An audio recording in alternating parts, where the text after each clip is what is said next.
Someone has been doing business, she has been appointed to the Senate, all of a sudden she's a CAS interior. You don't take people who have been doing business to be CAS interior. It's not a flower girl thing where you show your body and you take flowers and you do that, this and that. No. Did you listen to the hot breakfast this morning? Price of unga has gone up, and the dollar, yes, still hurting big time. It was 145 was on Friday. 145 selling. So in the studio, joining us live to talk about these and other issues. Is there a light at the end of the tunnel, or is that an oncoming train? We've got Abdullahi Alas, columnist, governance and policy analyst, and the champ himself, Gabriel Mutuma, political analyst. Welcome, gentlemen. Thank you, Jeff. I was reading the paper today, and I think Raila, the things that he once addressed, okay, obviously there's a high cost of living, but he mentions opening the servers, reinstating the Cherera 4.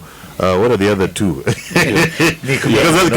just that one thing that we all want, which is food prices to go down. Right. But these others all seem like something selfishly and a selfish agenda.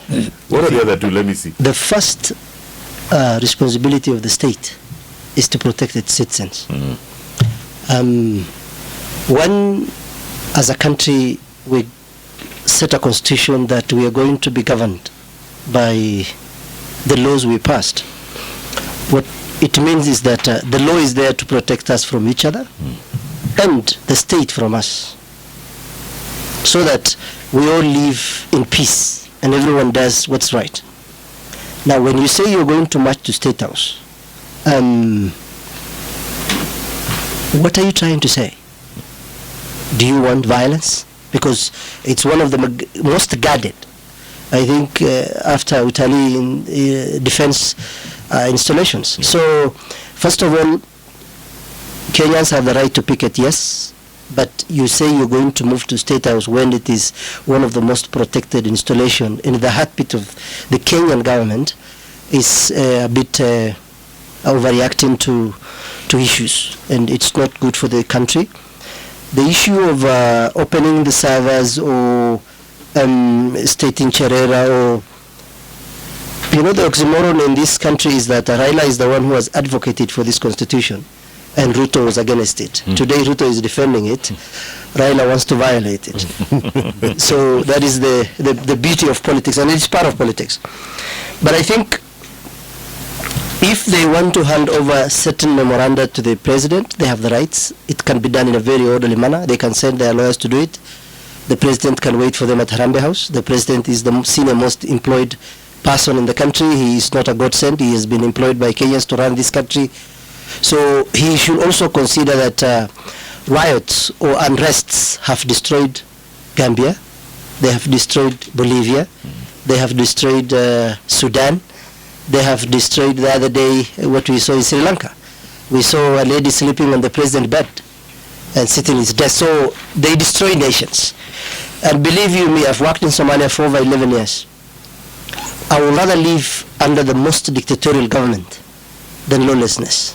Lawlessness means Nick and I can take guns and kill whoever we want, rape whoever we want, rob whoever we want, and that is a society that's going to live in chaos. So we want the police to follow the law, because if they take instructions from politicians and they, provoke the protesters, maybe they have water, they're just marching, you either tear gas them or you use rubber bullets or you use force. That will, get a reaction, and then there will be violence. One life is very important in this country. So what we need to happen today is let the people picket, but the law, that's why we have law and order. So the police must maintain law and order. That is the work of the police. Protect the protesters against themselves and against public property. If they are going to come to CBD to rob, that is robbery with violence. If they are going to kill people, that is murder. It will change from being your right to being a criminal. So Kenyans must protect. Believe me, going to jail is not easy. Once you are taken, you kill somebody, or you hit someone for assault, or you rob or hit someone in a shop, you'll be taken to court for robbery with violence or murder. It's not something that most Kenyans will want under these circumstances. So we have a country to protect. It's not about Ruto. It is not about Raila. On the issue of cost of living, when Uhuru left, we used to fuel our cars at around 9,000. Today we are doing at 21. Yeah. Okay? Yeah. We were told that unga is going down. Today it's going up. The issue of cars, I've already instructed a lawyer this morning, we will reviewing it, because there is a lot of illegality. Illegality in the sense that there are 14 women out of the 50. Two-third gender rule has not been. That's why we have the law. It must be followed. Then there is the issue of public service. The State House asking through Kenya that they need to make an advancement of 23. Then we are now having 50. And I'm getting reports from public service that out of 7 have only been the ones that have been interviewed. The rest are the ones that were failed in the interview. So we're getting reports. We want to write a demand letter to public service to get those reports under Article 37, 35, 47, and 232 under the Access to Information Act. So let's use the law to govern the country. That's how beauty of having a law that is going to protect us from each other and the state from us. But if you say violence have destroyed nations. Somalia has, taken guns against its government in 1991. Yeah. The people who were born in 91 are today how many years old? 30 plus. 30 plus. My wife, who is 30, who was born in 93, is a senior enough working for Kenyan government for the last 9 years. Her age mate in Somalia has not seen government for the last 30 years. Now, if someone was 10 years then or 15 years, the person who is 47 years today has not seen government. Yeah. So let's not destroy this country. President Ruto must realize that there are issues coming up from the state that are not good. If you say you're going to fight the first families, the dynasties, Uhuru Kenyatta was at the government for 10 years. So if you say you're going to say, Deputy President is calling him Cyrilak, another one is saying they're going to interfere with the milk. My brother, if you study statecraft, removing what Uhuru did in 10 years is going to take this guy another 10 years. So he's still a very powerful person in this country. He is the son of a former president. So I think Ruto should relax.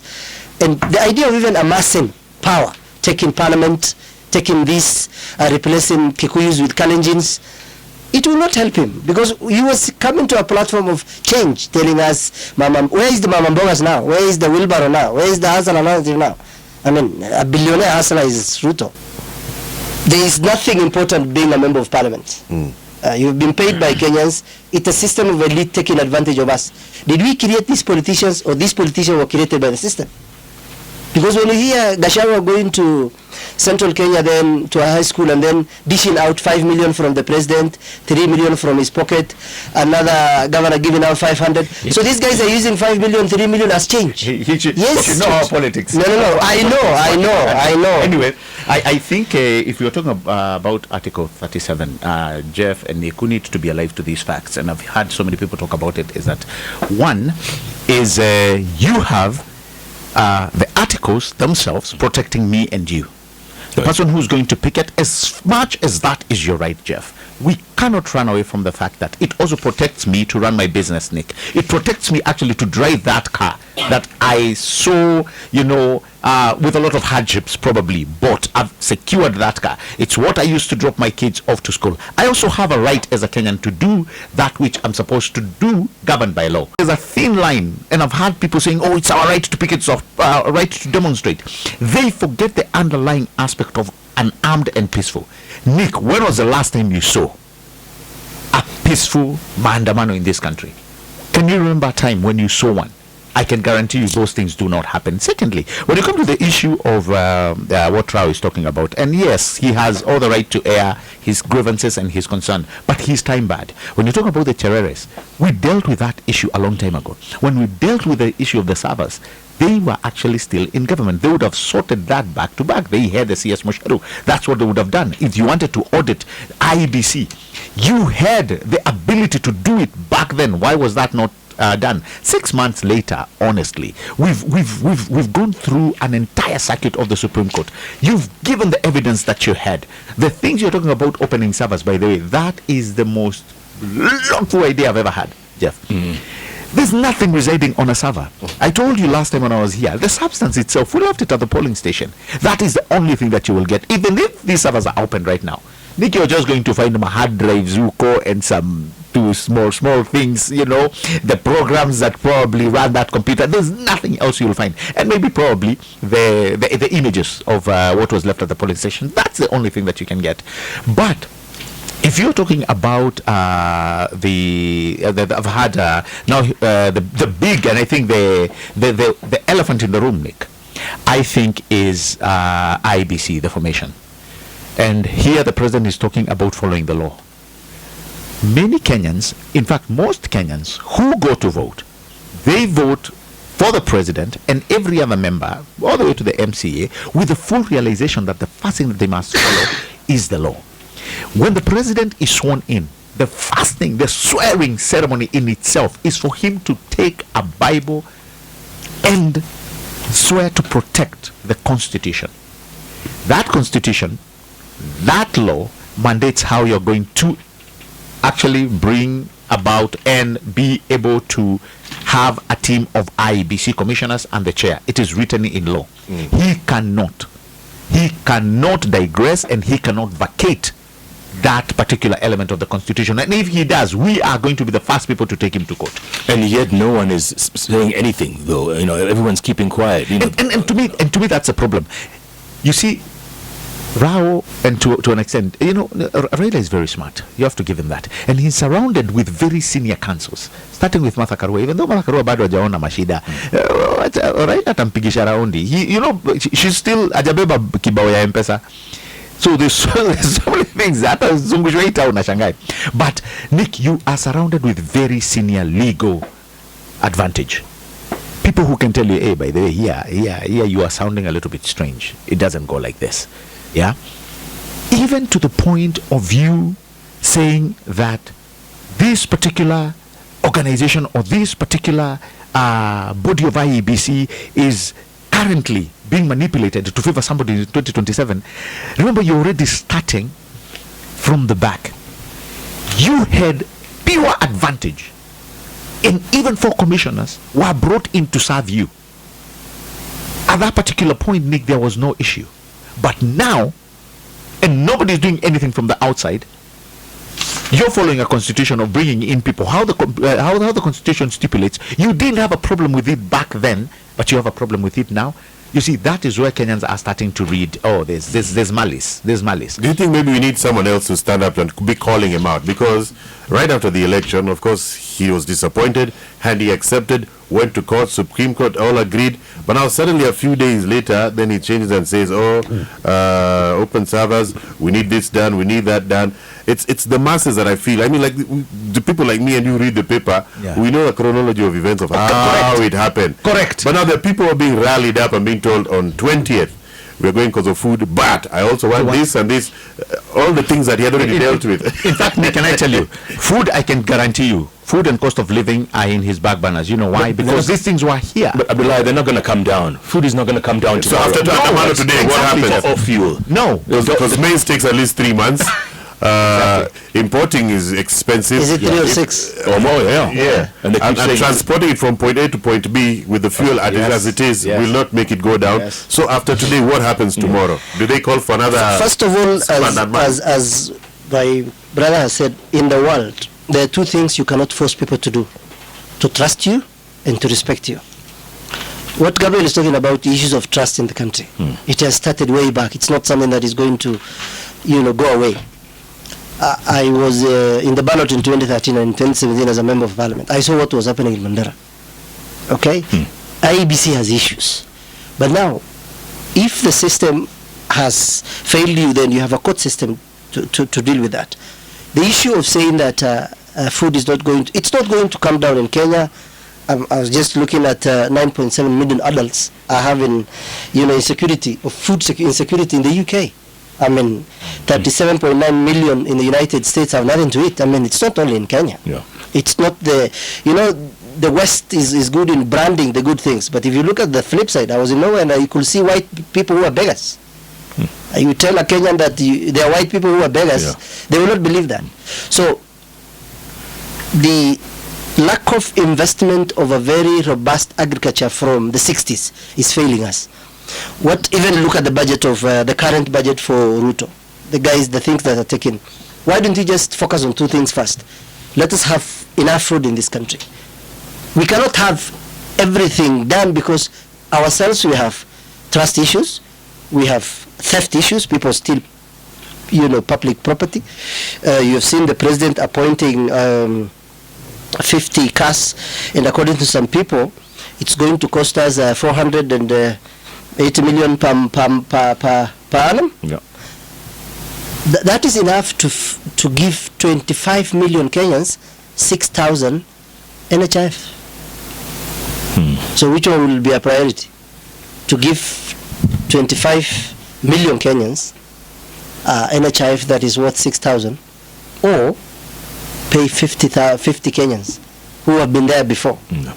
Someone has been doing business, she has been appointed to the Senate, all of a sudden she's the CAS interior. You don't take people who have been doing business to be CAS interior. Or former governors. Or former governor. You take people who have grew up in the system, people from the intelligence, people from the military, the guys who know the statecraft of security.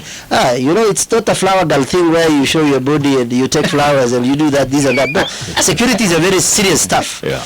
And that's why even today I have information that the PS interior, they might be reshuffled in government. That someone coming from the security might take up. Because how do you go to Pokot and Baringo and tell people we are bombing this place tomorrow, we will fuck it, you need to leave. Yeah. Where do you come from? Even from someone like Kindiki.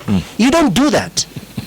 So as long as the elites and those that are comfortable, four of us in this studio, are not talking about what is affecting the common man, I said in even Spice, a hungry population is a very angry population. Yeah.